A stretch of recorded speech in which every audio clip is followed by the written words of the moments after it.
అంజలి మనసారాకి స్వాగతం. ఇవాళ మనము టొమాటోస్తో రసం పెట్టాము. సింపుల్గానే ఉంటుంది. దాన్ని సైడ్ డిష్గా మనం ఏదైనా తీసుకోవచ్చు. ట్రై చేద్దాం. ఓకే, ఇప్పుడు ఏంటంటే సింపుల్గానే చేద్దాము. ఒక 4 టమాటా తీసుకున్నాను, ఒక చిన్న చింతపండు. వాటిని ఏంటంటే ముచ్చికలు అంటారు. ఆ పైన ఉన్న ముక్కని కట్ చేసి నీళ్లు పోసేసి మరిగించి కొంచెం టమాటా ఉడికిందన్నాక టమాటా తోలు తీసి పక్కన పెట్టుకోవాలి. ఇప్పుడు అదే గిన్నెలో వేరే గిన్నెలైనా పోపుకి కావలసినవి జనరల్గా గార్లిక్ వేస్తే బాగుంటుంది. దాంట్లో కొంచెం ఆవాలు, జీలకర్ర, ఎండుమిర్చి, కరివేపాకు రెగ్యులర్గా వేసేవే.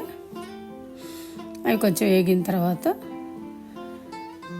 జనరల్గా ఏంటంటే కొంచెము మసాలాలు అవన్నీ వేరేగా వేసుకుంటారు. మనకి ఇది సింపుల్గా వెళ్ళిపోయే పద్ధతి.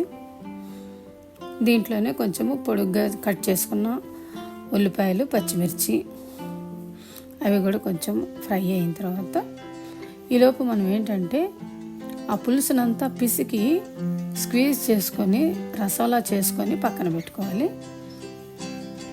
మీరు కావాలనుకుంటే చింతపండు కానీ టమాటా ముక్కలు కానీ తీసేసేయచ్చు, మీ ఇష్టం. కానీ బాయిల్ అయిన తర్వాత అది ఎలాగూ ఫిల్టర్ చేసుకొని తీసుకుంటాం కాబట్టి బాగుంటుంది. అంతే, ఎంత కావాలో అంత నీళ్లు వేసుకొని దాంట్లో కొంచెం ఉప్పు, పసుపు కావలసిన విధంగా మనం కొంచెం ఒక 2-3 టైమ్స్ మనకి మరిగి పొంగు రావాలి. దాంట్లో కొంచెము ఇంట్లోదైనా పర్వాలేదు, టమాటా రసం అని రసం పౌడర్ దొరుకుతుంది. కొంచెం హడావడిగా ఉన్నప్పుడు మనం ఏదైనా వెళ్ళిపోతుంది కాబట్టి నేనైతే కొంచెం బయట నుంచి తెచ్చిందే వేసాను. అంతే, ఇది కూడా లాస్ట్లో వేసి ఒక 2 టైమ్స్ అట్లా మరిగిన తర్వాత పొంగు రావాలి.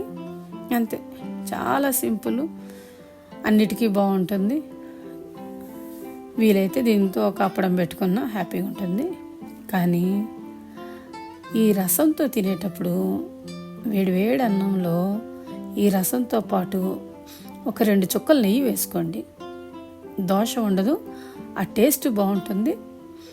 అది దాని గుణం కూడా మనకు తెలుస్తుంది. ఓకేనా, బాయ్.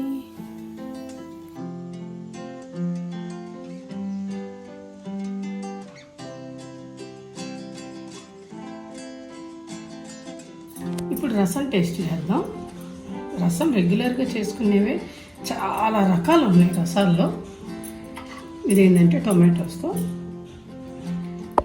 కొంచెం చేసి పెట్టాను. వేడన్నం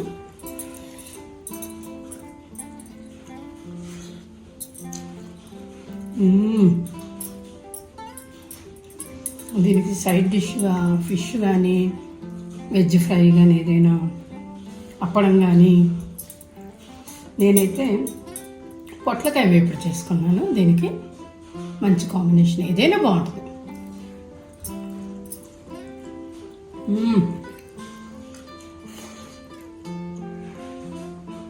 యమ్మీ.